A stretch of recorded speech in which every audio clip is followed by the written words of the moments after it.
por isso que o nome dessa paraxá é o quê? Tazria, conceber. Então vai falar acerca do nascimento de um israelita, vai falar de uma mulher israelita que está grávida, vai falar de um israelita que nasceu, que terá que ser circuncidado, tá?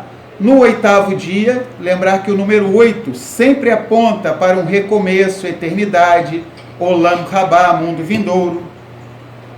Então, é igual o Shabat, quando acaba, que começa o primeiro dia da semana, ele é o primeiro, mas numa outra perspectiva é como se fosse um 8º dia, está reiniciando uma semana. Já estamos perto da conclusão dos 6.000 anos, Mashiach retornará, os seus pés pisarão no Monte das Oliveiras, tá? Conforme foi profetizado por Zacarias, tá? E ele vai estabelecer o Shabbat Gadol, o milênio. E depois desse reino milenar vai acontecer uma última rebelião, tá? Na qual o adversário, o inimigo, será finalmente derrotado, tá? E o que vai acontecer? O Criador vai estabelecer a eternidade, o Olam Rabá, no qual nós teremos acesso ao quê? Novos céus e nova terra, tá? Então o milênio é uma preparação para a eternidade. Então esse 7º milênio que nós estamos para adentrar ainda não é a perfeição, tá? É um ensaio. O milênio é um ensaio, tá? No fim do milênio que vamos experimentar a perfeição em toda a sua forma, tá? Através do quê? Da eternidade, que vai ser simbolizada pelo número 8. Quando acabar o reino milenar, adentraremos no primeiro instante do 8º milênio, Olam Rabá, tá? O mundo vindouro. Então, o Criador, querendo mostrar a imutabilidade da sua Torá e a imutabilidade do amor dele pelo povo de Israel, ele estabelece, tá? No versículo 3, e no 8º dia, tá? No 8º dia, em hebraico, nós lemos assim, o Vayom Hashmini Imol Besar Arlato, tá? Ou seja, e no 8º dia circuncidará a carne de seu prepúcio, ou seja, então, a criança israelita, tá? Ela já é circuncidada no 8º dia, tá? A circuncisão é tão importante, tá? Só para a gente ter ideia como é que funciona. Uma criança nasceu, se uma criança nascer hoje, tá? Hoje, Shabat, tá? No próximo Shabat será o 8º dia de vida dela, porque hoje já conta. A criança nasceu hoje, já conta, é o dia 1 da vida dela, tá? E quando chega no outro Shabat, ela tem que ser circuncidada. Ou seja, a mitzvah, o mandamento da circuncisão é tão importante, tá? Que mesmo se uma criança nascer num Shabat e tiver que ser circuncidada no outro Shabat, ela tem que ser circuncidada. Não é considerado um trabalho servil que viole a Torá, o Moel, tá? Que vai fazer a circuncisão, ou um médico especializado, tá? E o Criador, querendo mostrar que o povo de Israel é eterno e o amor dele é eterno, ele ordena que a Brit Milá seja feita no 8º dia. Olha que coisa interessante, tá? O Criador, ele estabelece a aliança da Milá, da circuncisão, com Avraham Avino, nosso pai Abraão, tá? Então a gente vê que lá em Gênesis, tá? Em Bereshit, capítulo 17, o Criador deixa bem claro acerca dessa aliança da Brit Milá. Vamos abrir lá em Gênesis 17. O nosso pai Abraão é tão obediente que ele se circuncidou no mesmo dia. Então vamos lá, ó. Gênesis 17, a partir do 23. Então tomou Avraham a seu filho Ismael e a todos os nascidos na sua casa e a todos os comprados por seu dinheiro, todo macho entre os homens na casa de Avraham, e circuncidou a carne do seu prepúcio, naquele mesmo dia, como Elohim falara com ele. E era Avraham da idade de 99 anos, quando lhe foi circuncidada a carne do seu prepúcio. Ismael, seu filho, era da idade de 13 anos, quando lhe foi circuncidada a carne do seu prepúcio. Neste mesmo dia foi circuncidado Avraham e Ismael, seu filho, e todos os homens da sua casa, o nascido em casa e o comprado por dinheiro do estrangeiro, foram circuncidados com ele. Ou seja, Abraão, ele é o pai da fé, começa nele, né? Vamos dizer assim, o legado. Então ele não teve o privilégio, como por exemplo, a gente vê que ele já tinha Ismael, que tinha 13 anos, tá? Porque quando Abraão fez 86 anos, nasceu o filho dele Ismael, que foi com Agar, tá? E quando Abraão tinha 99 anos, ele circuncidou, Ismael tinha 13. Quem teve o privilégio de ser circuncidado ao 8º dia foi justamente quem? Yitzhak, seu filho, tá? Então, muitas vezes a gente aprende isso, que nós que estamos começando o Techuvá, muitas vezes nós vamos ver a plenificação de todas as coisas, muitas vezes na nossa zera, na nossa semente. Por isso que essa palavra tazria, tá? Tem um tav na frente e o resto da palavra é da raiz da palavra zara, tá? Que é semear, semente, tá? Ou seja, descendência, esperma. Então, muitas vezes, Abraão não viu na sua vida, ele não teve o privilégio de se circuncidar ao 8º dia. Ele recebeu a ordem com 99 anos, obediente, circuncidou naquele mesmo dia. Mas o que aconteceu? A partir daquele momento, toda a descendência dos filhos de Israel seria circuncidado ao 8º dia. Então, quando nasceu Yitzhak, ele foi circuncidado ao 8º dia.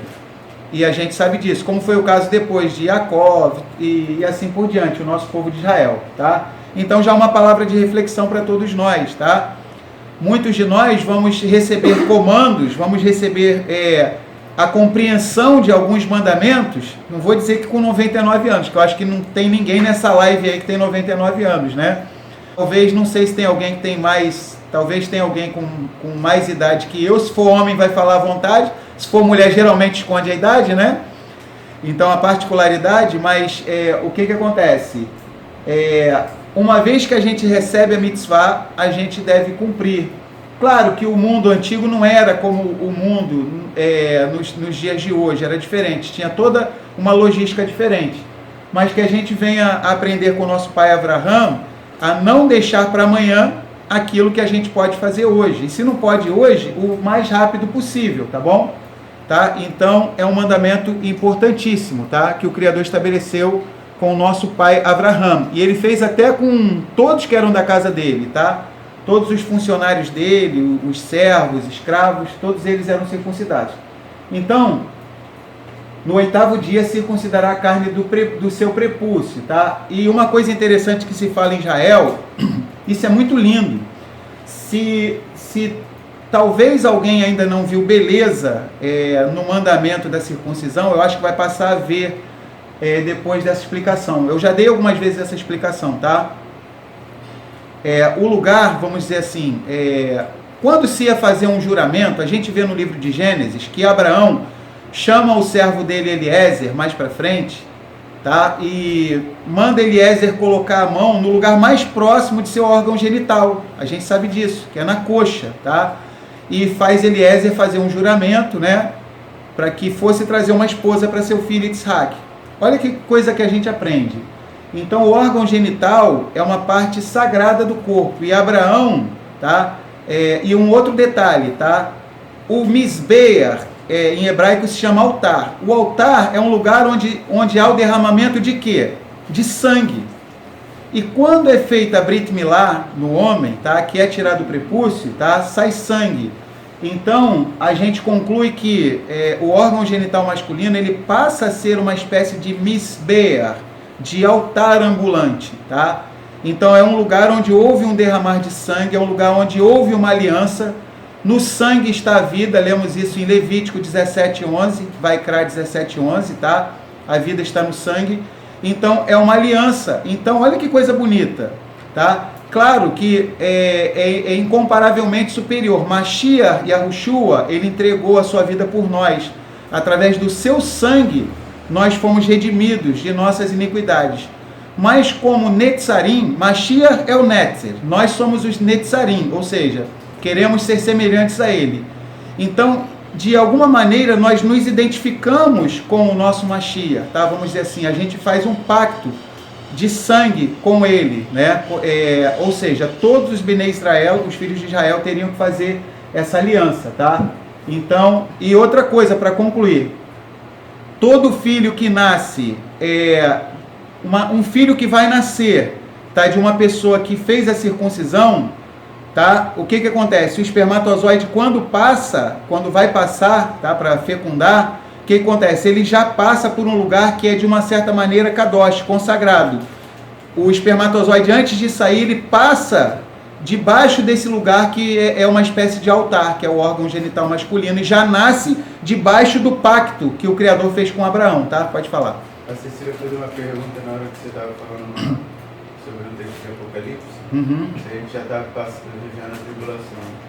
Ainda não entramos na tribulação, mas está bem próximo, tá bom, Cecília? Ainda não entramos propriamente. A gente pode dizer que está começando a chegar nas dores de parto, né? Que vai aumentando aquelas contrações da mulher, né? As dores de parto. Mas ainda não entramos propriamente, tá? Na tribulação e nem na grande tribulação. A outra paraxá, tá? Nós vamos estar falando acerca de vários assuntos, tá?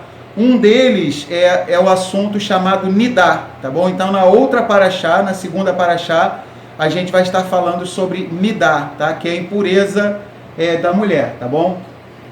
No período da sua menstruação. Então, vai ser na outra paraxá, tá bom? Então, vamos lá. Então, essa paraxá está falando, né? A mulher... vamos voltar ao texto aqui. Então, vamos lá. Vamos ler um comentário aqui. Essa impureza da mulher, motivo pelo qual ela se afasta do marido, se afasta, entre aspas, né? Se afasta da relação sexual. Por 7 dias, durante a menstruação, chama-se em hebraico nidá, o que significa separação. E ela está proibida de ter relações sexuais com seu marido, né? Então a gente vai ver isso na outra paraxá, só que aqui, quando fala da mulher que concebe, ela tem uma certa semelhança com a mulher que está em Nidá, tá bom? Por isso que já nessa paraxá o comentarista fala isso, tá bom? Mas a mulher em Nidá mesmo a gente vai ver com mais calma mais para frente. As leis de Nidá baseiam-se naquilo que está escrito em Levítico 15, do 19 ao 24, que a gente vai ver na outra paraxá, tá? Além disso, existe um tratado completo no Talmud com o mesmo nome, dedicado à amplificação dessas leis. Então, esse assunto chamado Nidá é um assunto tão complexo, mas tão complexo, que em muitas coisas a gente não vai poder bater o martelo, tá? É por isso que existe o Talmud, tá? O que é o Talmud? São as discussões rabínicas sobre certos aspectos da Torá que por nós não conhecermos, vamos dizer assim, o povo de Israel, na época que a Torá foi dada, convivia com Moshe, com Aharon, tinha como sanar toda e qualquer dúvida, tá? Acerca de detalhes, acerca da Torá. Hoje em dia nós não temos mais acesso, não dá pra gente falar assim, eu vou lá na casa de Moshe, ele recebeu a Torá diretamente do Criador, ou vou conversar com Aharon, que é o irmão dele, sumo sacerdote, para tirar essa dúvida. Então, por conta disso, da diáspora, por não termos mais o templo, ou seja, diversas coisas, então existem inúmeros assuntos, tá, que são tratados no Talmud, onde ninguém bate o martelo. E Paulo, concordando com isso, Paulo em Romanos 14, ele fala o quê? Que a emuná, a fé que você tem, guarda contigo mesmo diante de Elohim. Bem-aventurado aquele que não se condena naquilo que ele mesmo aprova. Então, quando a gente for conversar sobre Nidá, na outra paraxá, então a gente já tem que estar preparado, tá? Como bons israelitas que somos, tá? A entender o seguinte, é um provérbio que tem em Israel, onde tem um judeu, tem 2 opiniões, onde tem 2 judeus, tem 3 opiniões. Aí vamos botar da forma israelita. Um israelita, 2 opiniões. 2 israelitas, 3 opiniões. Então, só para a gente entender, o nosso povo de Israel convive de boas em assuntos que não influenciam em salvação, em que um vai ter uma percepção e outro vai ter outra, tá bom? Então, só para a gente se preparar quando a gente for estudar acerca de Nidá, na outra paraxá, tá? Então, vamos lá. Voltando aqui para Brit Milá, que é tratada no início de Levítico 12. Os cientistas maravilham-se diante do fato de que os antigos hebreus praticavam mais alto padrão de higiene sexual reconhecido nos tempos atuais. Tem sido demonstrada também a existência de uma substância tóxica no soro do sangue, na saliva e na transpiração e na urina, e em todas as outras exudações da mulher durante o período da menstruação, tá? Então a mulher, nesse período da menstruação, a gente vai falar isso na outra paraxá, tá? Acontecem diversas transformações no corpo da mulher, na mente dela, tá? Então é um período de uma certa instabilidade, tá? E que a Torá concede esse tempo para a mulher, para que ela venha estar se recuperando, tá? Pode falar, Daniel. Marcos Vinícius entrou e falei. Ô Marcos Vinícius, Shabbat Shalom para você e toda a sua casa, seja bem-vindo. Vamos continuar lendo aqui. Vaikra, Levítico 12. Depois a gente vai ler mais comentários, tá? Vamos lá, Levítico 12, versículo 3. Ao 8º dia, a carne de prepúcio do menino será circuncidada. Ela permanecerá 33 dias no sangue da sua purificação. Em nenhuma coisa sagrada tocará, nem entrará no santuário, até que se cumpram os dias da sua purificação. Mas se der à luz uma menina, será imunda 2 semanas, como na sua impureza, e permanecerá 66 dias no sangue da sua purificação. Quando forem cumpridos os dias da sua purificação, ou por filho ou por filha, trará até a entrada da tenda da revelação ao sacerdote um cordeiro de 1 ano para o holocausto e um pombinho ou uma rola para oferta pelo pecado. O sacerdote o oferecerá diante de Aruá e fará expiação por ela, e ela será purificada da fonte do seu sangue. Esta é a Torá da que dá à luz um filho ou uma filha. Se as suas posses não lhe permitirem trazer um cordeiro, tomará 2 rolas ou 2 pombinhos, um para o holocausto e outro para a oferta pelo pecado. O sacerdote fará expiação por ela e ela será limpa, tá? Então vamos lá, a gente vai ler alguns comentários aqui sobre essa paraxá, tá? Alguém quer falar alguma coisa? Renata entrou. Ô Renata, Shabbat Shalom para você, para o King e para a Aninha, tá? Seja bem-vinda, tá bom? Vamos lá. A gravidez e o parto. O crescimento do feto no útero da mãe inspira a pessoa a sentir gratidão pelo Criador, que na sua bondade cuida do homem antes mesmo dele nascer. Ainda no útero da mãe, a criança aprende toda a Torá, tá? De acordo com o entendimento que se tem em Israel, tá? Esse. Quando a gente vai ler as cartas de Paulo, Paulo escreveu coisas profundas demais, né? Pedro falou que Pedro não entendia certas coisas que Paulo falava, né? Shaul. Só para a gente ter ideia. Então, o que acontece? Shaul Hachalia, ele lá em Romanos, ele fala que os pensamentos dos seres humanos, até aqueles que nunca ouviram a Torá, os pensamentos, a consciência, mostra que a Torá do Criador já está escrita dentro do coração do ser humano. Então Paulo fala isso lá em Romanos, no iníciozinho de Romanos. Tá? Quer defendendo-os, quer acusando-os, mostra que a Torá, de uma certa maneira, está escrita no coração do ser humano. Tá? Então, o que Paulo está falando está dentro do entendimento israelita. Tá? Ainda no útero da mãe, a criança aprende toda a Torá. Também lhe é mostrada uma visão do Gan Eden e do Guerrinom. Gan Eden é o paraíso, Guerrinom é o inferno. E o Malar, o anjo que está encarregado dela, lhe suplica: seja um tzadik, seja um justo, não se torne um rachá, um malvado. Quando a criança entra neste mundo, o Malar, o anjo, toca seus lábios, fazendo com que todo o conhecimento da Torá previamente ensinado a ela seja esquecido. Ela esquece das passagens da Torá, mas a um nível mais profundo fica enraizado, aquilo no nível mais profundo, como fosse uma água bem subterrânea. Pode falar. Elimar, Andréia, Natan e Manu, sejam bem-vindos. Shabbat Shalom para vocês, tá? Então vamos lá. Fica assim, meio que inconsciente, de uma certa maneira. No inconsciente ou no subconsciente fica a Torá, tá? Vamos lá. Então vamos continuar. Quando a criança entra neste mundo, o Malar, o mensageiro, o anjo, toca seus lábios, fazendo com que todo o conhecimento da Torá, previamente ensinado a ela, seja esquecido. Contudo, este conhecimento foi absorvido pela sua mente subconsciente, é o que eu estava falando, tá?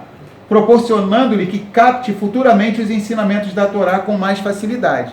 Então, o que Paulo falou em Romanos está coadunado com isso que a gente está lendo aqui, tá? Pode falar. Clarice, Shabbat Shalom para você e toda a sua casa. Seja bem-vinda, tá bom? Embora ao nascer a criança esteja suja e besuntada com sangue e continua a sujar-se, assim mesmo a criança é querida por todos. O encanto de bebês e crianças pequenas, explicam nossos sábios, é que a Shekhinah, a santidade, a presença do Criador, repousa sobre eles, sobre as crianças, uma vez que as crianças estão livres do pecado. Originalmente, o nascimento de uma criança acontecia imediatamente após a concepção e era indolor. Então, muitos dos nossos sábios, baseados em um versículo de Isaías, que eu vou ler aqui agora, eles têm o entendimento de que é provável que no milênio não seja do jeito que é agora, tá? Eu vou ler aqui para vocês, tá? Originalmente, o nascimento de uma criança aconteceria imediatamente após a concepção e seria indolor, tá? Isso se nossos pais, Adão e Eva, não tivessem pecado, tá? A situação atual é resultado da maldição pronunciada sobre Havá, Eva, esposa de Adão, o primeiro homem após ter pecado. Lembra que o Criador falou, com dores darás à luz, né? Então foi uma punição. A gente vê que os animais geralmente sabem fazer o parto sozinho, não precisa de parteira, nem nada disso.